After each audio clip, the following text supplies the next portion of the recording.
하나님의 말씀은 두 가지의 속성이 있습니다. 첫 번째는 말씀이 선포되었을 때 그 말씀을 아멘으로 받고 순종하여 사는 사람에게는 복이 되어집니다. 그러나 선포된 그 말씀을 아멘하지 않고 받지 않고 순종하지 않는 사람들에게는 하나님의 말씀은 저주와 심판이 되어집니다. 읽은 본문의 말씀은 성령께서 이 땅에 강림하면 일어나는 일에 대해서 말씀하고 있습니다. 성령님이 우리 가운데 오셔서 하나님의 말씀을 깨우쳐 주시면 믿는 자에게는 회개라고 하는 어마어마한 일이 일어납니다. 그러나 믿지 않는 자들은 더욱더 강팍해집니다. 이스라엘 백성들이 광야에 나왔을 때 구름 기둥과 불 기둥 아래 하나님 아버지의 인도함을 받습니다. 만나도 먹습니다. 르비딤에서는 반석에서 물이 터지는 은혜를 경험하기도 합니다. 그런데 그 안에서 하나님의 은혜를 깨닫는 사람들은 더욱더 거룩한 믿음의 사람들로 성별이 되었지만 우리가 잘 알다시피 애굽을 생각하면서 원망하고 불평하던 사람들이 어떻게 되어졌습니까? 구름 기둥과 불 기둥의 그 보호 아래 만나를 먹으면서 광야에서 모두 저주와 심판 속에 죽어갔다는 사실을 우리가 보지 않습니까? 결국 교회가 세워지는 하나님의 위대한 비전이 다 성취되었을 때 그 교회 안에서 하나님의 말씀을 듣고 순종하는 자들에게는 이 세상이 비교도 할 수 없고 흉내도 낼 수 없는 어마어마한 복을 누립니다. 지금 저와 여러분이 누리는 복 말입니다. 세상적이고 현세적이고 그냥 잠깐 있다가 없어질 건강이나 이런 것으로 비교를 하니까 우리가 자꾸 낙심하고 내가 가진 것이 별로 없는 것 같고 받는 것이 없는 것 같아도 마지막 죽음의 끝자락에 서고 죽음을 넘었을 때 그때 진짜 배기가 뭔지를 깨닫게 되어지는 그날 우리는 춤추며 노래하고 평생 갚아도 갚지 못할 복을 받았다는 사실을 그날 알게 되어질 것입니다. 그러나 세상의 복이 전부라고 생각하는 사람들이 있습니다.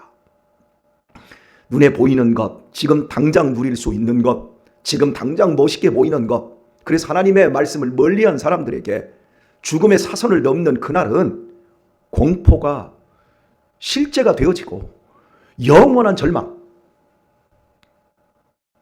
이 문을 넘는 자, 지옥의 문을 넘는 자, 더 이상 아무것도 소망하지 말라. 그 무시무시함을 경험하는 자리에 섭니다. 우리가 받은 복이 얼마나 큰 복인지를 여러분 깊이 깊이 깨닫고 믿음 안에서 승리하기를 축복합니다. 저는 군 생활할 때 처음에 훈련을 받고 자대를 갔을 때에 고참이 시험을 합니다. 교회를 가는 종자들은 다 정신병자야. 우리 내무반에서는 내가 그거 용납하지 않겠어. 종교 활동은 자유지만 나는 절대 그걸 용납하지 않겠어. 이렇게 얘기하더라고요. 근데 제 동기 하나가 있었어요.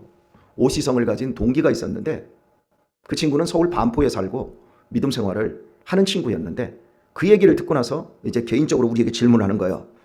너 그래 가고 싶으면 가. 그런데 각오해. 이 녀석이 제일 먼저 대답하더라고요. 네, 안 가겠습니다. 필요 없습니다. 예, 그 이제 그 군대의 그 살벌함이라고 하는 건 군 생활을 해본 사람들은 알아요. 그런데 넌 그러더라고요. 그래서 이병, 권혁철, 저는 교회 가겠습니다. 그랬어요. 그래, 그러더라고요. 얼굴 확 변했어요. 그리고 이제 군대를 이제 예배 시간 돼서 이제 어쨌든 갔어요. 갔다 와서 그날 저녁에 주일 예배, 오후 예배가 있는 저녁 예배, 그때도 갔어요. 근데 그 시간이 내무반 정리하고 청소하고 일석조모 받는 그 시간하고 겹쳐요. 그러니까 이등병이 빠지면 그건 하극상보다도 더 좋지 않은 일이 벌어지는 거예요. 자, 갔다 왔어요. 일석조모 끝나고 화장실로 불렀어요. 그래서 여러분에게 여러 번 예전에 얘기했지만 화장실에서 이게 옛날 구식 화장실에 이 화장실이 세면바닥으로 되어 있는데 그 세면바닥에 그 머리를 이렇게 박고 그런데 그 모서리 변 내려가는 그 모서리에다 머리를 박게 시키고 밑에 이제 더러운 걸 다 보죠. 이제 그 상태에서 옆구리도 발로 채이고 거기에서 1시간 정도 맞고 얼차례를 받았어요. 그리고 나서 저는 열애가 됐습니다. 교회를 다니는 일에 열애가 됐어요. 그리고 나서 이제 신병 그 전입을 왔으니까 회식을 하는데 이제 막걸리랑 이렇게 가져와서 부대 내에서 허락을 받고 내무반에서 그 술을 먹는 거예요. 근데 제가 이제 그렇게 고집을 부리니까 교회를 가는 게 저 보통 놈이 아니다 싶으니까 잔을 딱 한 개만 준비를 했어요. 그래서 그 잔을 갖다가 그 내무반장이 딱 마시고 이렇게 탁탁탁 하나로 내려가게 하는 거예요. 그 다음에 내무반장이 딱 마시는 다음에 저를 그 옆에다가 딱 앉혔어요. 이게 서열이 안 맞는 거지. 저는 저기가 있어야 되는데 여기서 안 마시면 회식은 끝나는 거예요. 그러니까 다른 사람들을 위해서 어떻게 해야죠? 제가 마셔줘야 돼요. 여기서 내무반장이 한 잔 딱 마셨어요. 그리고 나서 여기서 저한테 잔 받으라고 딱 그러더라고요. 그래서 저는 술 못 먹습니다. 안 먹습니다. 근데 받아. 그 옆에서 이게 얼마 만에 부대 내에서 먹어보는 술인데 그걸 어떻게 안 먹을 수 있어요? 막 저를 그 갈구는 온갖 무서운 늑대 같은 그 눈초리 어린 양 한 마리가 벌벌벌 떨고 있지요. 못 먹겠습니다. 그랬더니 내무반장이 받아 하다가 나중에 제가 안 먹으니까 그 자리에서 팍 집어 던져버리고 앞에 이제 순대 같은 것도 다 싸놨는데 오늘 회식 끝. 다 갖다 버려. 이제 분위기가 이런 분위기예요. 그날 저녁에 죽었습니다. 그리고 나서 30개월 동안 저는 모든 거에서 면제가 되었습니다. 교회를 가는 일에 쟤는 도저히 감당할 수 없는 놈. 쟤는 정신병자 중에서도 아주 극상품 정신병자. 건드리지 마. 그것이 제가 군종병이 될 수 있었던 기회였어요. 그런데 그 오시성을 가진 그 친구는 그날부터 군생활하는 내내 비크리스찬이 되었어요. 교회도 안 가고. 그리고 계속해서 술 주는 대로 먹고. 그리고 군대에서 담배까지 배웠어요. 옆에서 다 담배 피우니까. 그러더니 병장 말년 때쯤 돼가지고 그때서 다시 교회 가서 크리스찬이 되었어요. 나는 그 친구가 어떻게 살고 있는지 모르겠어요. 궁금해요. 여러분, 똑같이 은혜 있는 그 자리에 그 은혜를 내 복으로 만드는 사람이 있고 그 똑같은 그 자리에서 자기 자신의 인생을 저주로 만드는 사람이 있어요. 그리스도인의 가장 심각한 죄가 뭐냐면 세월을 허비하는 거예요. 원망과 불평으로 인생을 사는 분들에게 권면합니다. 세월 허비하지 마세요. 감사하고 기뻐하며 살기를 축복합니다. 믿지 않는 사람들에게 가장 큰 죄는 믿지 않는 거지만 믿는 사람에게 가장 큰 죄는 하나님이 우리에게 베풀어 주신 구원의 은혜가 그리도 크고 세상과 비교되지 않는 어마어마한 것인데 이것을 우리가 제대로 누리거나 이 부분을 용기 있게 붙잡고 나아가지 못해서 세월을 망치고 사는 것, 그것이 가장 불행한 일입니다. 세월을 아끼시고 오직 성령의 충만함을 입는 우리 모두가 되어야 할 줄 믿습니다. 이게 우리 믿음 생활에 오늘 힘을 내야 되고 또 하나님으로부터 힘을 받아야 할 부분입니다. 읽은 말씀을 우리들에게 주신 오늘의 말씀으로 다시 한번 받기 위해서 오늘은 회개라고 하는 부분을 들여다보도록 하겠습니다. 성령께서 강력하게 임하면 첫 번째로 나타나는 증상이 죄에 대한 깊은 자성이 우리 안에 생겨집니다. 예전에는 죄라고 느끼지 못했던 것들이 내 속에 죄로 막 뿜어져 나와요. 우리 김경순 권사님 지금 죄 짓고 사십니까? 네, 죄 짓고 살아요. 그런데 여기 지금 제가 다 물어보면 다 죄 짓고 살아요. 우리 최진영 권사님도 죄 짓고 살지요. 근데 이제 얘기를 들어보면 세상 사람들하고 한번 같이 얘기해 보세요. 그러면 그 사람들이 짓는 죄와 내가 생각하고 있는 내 죄를 비교해 보면 이건 비교가 안 돼. 그 사람들은 들키지만 안 하면 아내가 집에 있는데도 불구하고 밖에 나가서 능력껏 다른 그 연애를 해요. 안 들키면 돼. 그리고 떳떳해. 그런데 이제 우리 김경준 권사님, 최진영 권사님이 뭔 죄를 져? 그러면 애들한테 소리 질렀어요. 내 마음에 자꾸 성질이 나요. 아니, 들어보면 이건 죄가 아니야. 왜 우리가 여기까지 가는 줄 아세요? 성령이 우리 안에 임하면 내 속에 있는 걸 토해내지 않고는 감당이 안 돼요. 내가 예수님을 믿기 전에는 죄라고 하는 것은 큰 설악산에 있는 흔들바위만한 것만 죄라고 생각해. 살인하고 강도짓하고 사기 쳐먹고 이런 것만 죄라고 생각을 해요. 성령이 오지 않는 사람한테는 그런 것만 죄요. 그런데 내가 은혜를 받기 시작하고 하나님의 말씀이 들려지기 시작하면 흔들바위만 죄가 아니네. 바위 뚫게 들여 자갈이 됩니다. 그죠? 자갈 만한 죄도 이제 그때부터 생각이 나고 이것도 느껴지기 시작해요. 그 다음에 조금 더 성령이 충만해지면 자갈돌 깨트려 공깃돌 만한 것도 죄라고 느껴져요. 더욱더 믿음 생활 하다 보면 어떻게 바뀌어집니까? 이건 모래알 만한 것도 다 죄요. 그래서 날마다 하면 막 하나님 앞에 내가 죄인입니다. 나는 뼛속까지 죄인입니다. 나는 말하고 숨쉬고 살아가는 모든 것이 죄입니다. 나중에는 어느 정도냐면 여러분 어두운 곳에 빛이 쫙 한 줄기 두 줄기 정도 들어오잖아요. 그럼 거기에 먼지가 막 일어나잖아요. 먼지가 없는 것 같은데 그런 먼지와 같은 그런 죄 같지도 않은 것을 가지고도 막 가슴이 아파가지고 저 사람이 나 때문에 시험 들었나 봐 이러면서 우리 자신이 이런 걸 가지고도 회개하면서 자기를 성별하고 깨끗하게 하기 위한 그 이 안에 분투가 이 안에 있어요. 이게 우리들이 가진 거예요. 회개는 이렇게 성령이 우리 안에 오셔야만이 일어나는 놀라운 변화인데 나는 뜨거움이 없어요. 나는 이 안에 뭐 헷가닥하고 올라오는 사이다 같이 뭔가 치밀어 올라오고 콜라 뒤끝에 올라오는 그런 게 나한테는 없어요. 그런 걸로 성령을 확인하지 마시고 지금 여러분들이 하나님의 말씀에 반응하고 있고 여러분들의 내면을 추적하고 있는 그 죄의 그 아픔에 대해서 한번 들여다보세요. 우리가 세상 사람들과 같은 사람인가요? 절대 같지 않아요. 우리는 하나님께서 구별하여 주신 불같은 성령이 우리 안에 오셔서 우리를 깨끗하게 해주신 하나님의 자녀인 줄 믿습니다. 이게 우리의 모습이에요. 그런데 여러분 우리가 회개라고 하면 보통 사람은 뉘우치는 것으로 알아요. 나 그때 너무 잘못해서 나 그때 정말 못났어. 그러면서 나 그렇게 안 살래. 어떤 뉘우침과 자기 자신의 다짐으로만 생각하는데 실은 회개라고 하는 것은 내 인생 전 인생이 리턴한 거예요. 가는 방향을 바꿔버린 거예요. 내 인격, 내 성품, 내 삶, 내 삶의 어떤 목표 이런 많은 것들을 완전히 바꿔버린 거예요. 그리고 바꿔버린 상태에서 계속해서 그 방향, 바꾼 그 방향으로 가는 거예요. 일평생 가는 것, 그게 회개예요. 회개는 단회적인 사건이 아니라 단회적인 사건으로 시작해서 지속적으로 그 방향으로 가는 것, 총체적인 방향으로 돌아섰을 뿐만 아니라 죽을 때까지 그 방향을 향해서 가고 있는 그 상태가 회개인 거예요. 그런데 구원파는 한번 내가 회개했으면 다시는 회개할 것이 없다라고 얘기를 해요. 이게 구원파예요. 오늘날 이런 구원파식으로 신앙생활하는 사람들이 많기 때문에 그게 문제가 되는 거예요. 한번 막 은혜를 받고 나 회개했어. 나 남편에게 잘못한 거 회개했어. 나 부인한테 악다구니 하면서 살아간 거 내가 너무 잘못했어. 나 자식들한테 너무너무 잘못한 거 나 회개했어.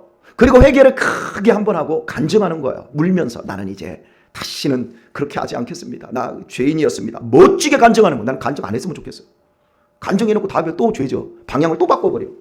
그게 회개가 아니라 한번 멋들어지게 부흥회할 때 와가지고 막 가슴을 치면서 떼굴떼굴 구르면서 나 용서해 주세요. 나 이러고 나서 또 그 죄 짓는 그 짓을 또 하는 것으로 가는 것이 회개이고 간증 형태가 아니라 떼굴떼굴 굴렀고 떼굴떼굴 굴르면서 하나님 용서해 주세요 했으면 그 방향으로 이를 악물고 계속해서 가고 있어야 그것이 진정한 성령의 사람이고 그것이 회개가 되는 것입니다. 그런데 회개할 때 한번 자기의 마음에 시원함, 깨끗하다 이걸 느끼고 그거 느끼려고 계속해서 죄 짓고 또 회개하고 이게 아니라는 거죠. 총체적인 방향에 돌아섬, 근원적인 삶의 태도, 목표를 바꾼 평생의 혁명, 이것이 성령님께서 우리 안에 오셔서 우리를 회개시키는 부분이라고 할 수가 있겠습니다. 그래서 가장 쉬운 예를 들어보면 우리들이 예전에 술집을 그렇게 잘 다녔다고 해봅시다. 그런데 내 안에서 회개가 이루어진 그 사람은 이제는 술집에서 저녁에 일찍 끝나면 가정으로 돌아가는 거예요. 내가 옛날엔 세상에서 그냥 풀려놓은 개처럼 그냥 막 돌아다녔다고 한다면 내가 예수님을 믿고 나서 진정한 그 삶의 그 총체적인 방향을 돌아섰다면 이제는 교회를 중심으로 해서 살아가는 사람이 되는 거예요. 그래서 떠나가지 않는 거예요. 이게 분명한 부르심이에요. 그래서 회개에는 뭐가 필요하냐면 날마다 나를 쳐서 복종시키는 삶, 날마다 그리스도 예수 안에서 바울이 말한 것처럼 날마다 죽는다. 그 삶이 계속해서 이루어지는 거예요. 날마다 죽으려고 해보세요. 날마다 수술대에 올라가려고 해보세요. 그러면 여러분 힘들까요? 안 힘들까요? 힘들지요. 회개하면 힘든 거예요. 힘들지 않으려면 회개 안 하면 되는 거예요. 회개해놓고 나는 회개했으니까 나는 내 인생에서 이제는 아무런 어려움도 없고 아무런 갈등도 없을 거야. 그렇게 생각하니까 그게 문제가 되는 거예요. 회개했으니까 힘들어지는 거예요. 왜? 우리의 방향이 세상을 향해서 너무나도 자연스럽게 되어 있었거든요. 세상을 향하여 지옥을 향해 내려가는 곳은요 낭떠러지예요. 그래서 가만히 있어도 그 원심력에 의해서 내려가요. 그런데 총체적인 방향이 바뀌었어요.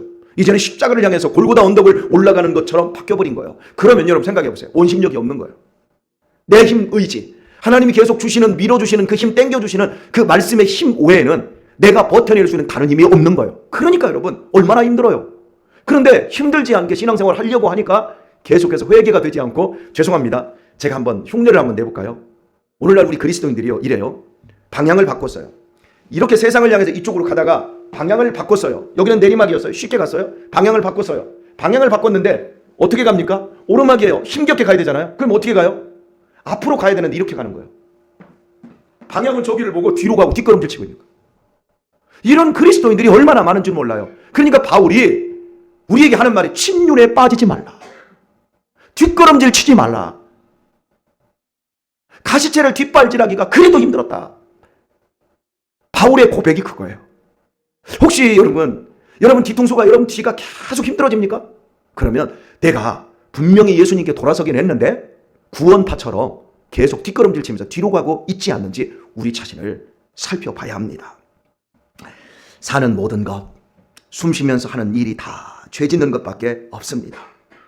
그런데 이제 완전히 주님 앞에 돌아선 사람들은 내가 죄악 덩어리요, 내 자체가 죄악의 먼지와 같은 존재라는 사실 앞에 겸손하게 주님만을 바라보는 사람이 되어집니다.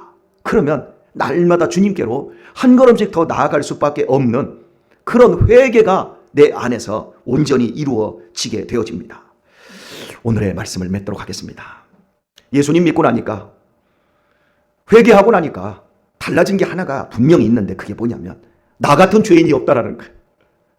나는 저놈의 인간이 나보다 더 큰 죄인인 줄 알았는데, 나는 저 인간 때문에 내가 정말 불행한 줄 알았는데, 아니, 저 인간도 죄인이지만, 저 인간도 큰 죄인이지만 나도 큰 죄인이라고 하는 이 사실 앞에 나 같은 죄인 없어요. 이러면서 오히려 내 자신이 겸손해지더란 말이에요. 그리고 또 한 가지 특징이 뭐냐면, 죄에 대해서 아주 예민해지고 넘어지더라도 다시금 일어서서 주님 앞으로 돌아오는 시간이 짧아집니다. 예전에는 막 해놓고 불평하고 원망하는 시간들이 길어져가지고 세월을 낭비했지만, 이제는 여전히 똑같이 넘어져도 다시금 뻘떡 일어나서 주님께로 오는 시간이 짧아지니까 세월을 낭비하는 시간이 적어지더란 말이죠. 혹시 옛날에 여러분 부부싸움 하면 한 달 동안 말 안 하고 삐져서 그러고 있은 적 있지요? 근데 지금도 그럽니까? 그러면 회개하셔야 돼요. 여러분, 분을 내어도 해가 지기 전에 분 풀어야 되고, 부부와 싸웠어도 분방하지 말고 방 따로 쓰지 말고 그래도 저녁에는 함께 잠자리에 들어가야 합니다. 이렇게 달라져요, 우리 자신이. 그러면서 마음이 부들부들해지고 어린아이처럼 겸손해지고 하나님만 바라보는 그런 사람, 이 사람이 성령의 사람이고, 이런 마음 상태로 살아갈 때 하나님은 선포되는 말씀마다 그 인생 속에서 복이 될 수 있도록 축복하여 주십니다. 이런 아름다운 삶, 오늘도 순종하며 이 하루도 멋지게 꼴지어 내실 수 있기를 우리 주 예수님의 이름으로 축원합니다.